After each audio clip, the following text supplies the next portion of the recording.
எரேமியா 29வது அதிகாரத்துல 11வது வசனத்துல கர்த்தர் இப்படியாக நம்மை பார்த்து சொல்கிறார், நீங்கள் எதிர்பார்க்கும் முடிவை உங்களுக்கு நான் கொடுக்கும்படிக்கு நான் உங்கள் மேல் நினைவாக இருக்கிறேன். அந்த நினைவுகள் எப்படிப்பட்டது?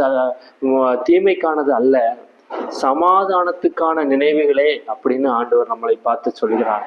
இதை பார்த்து கொண்டு இருக்கிற நீங்க, கர்த்தர் எனக்கு இந்த ஒரு முடிவை கொடுத்தா சந்தோஷமா இருக்கும், என் வாழ்க்கை கொஞ்சம் மாறும், இதுல இருந்து நான் மீண்டு வருவேன், மன பாரத்தோடு இருக்கிறேன், துக்கத்தோடு இருக்கிறேன், என் கண்ணீருக்கு ஒரு முடிவு வராதா அப்படின்னு நீங்க ஏங்கி கொண்டு இருக்கலாம்.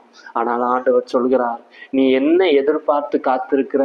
அந்த முடிவுக்காகத்தானே நீ எதிர்பார்த்து நீ விருப்பப்பட்டு இருக்கிற அந்த முடிவை உனக்கு தரும்படி நான் உன்மேல் நினைவாக இருக்கிறேன் என்று கர்த்தர் சொல்கிறார்.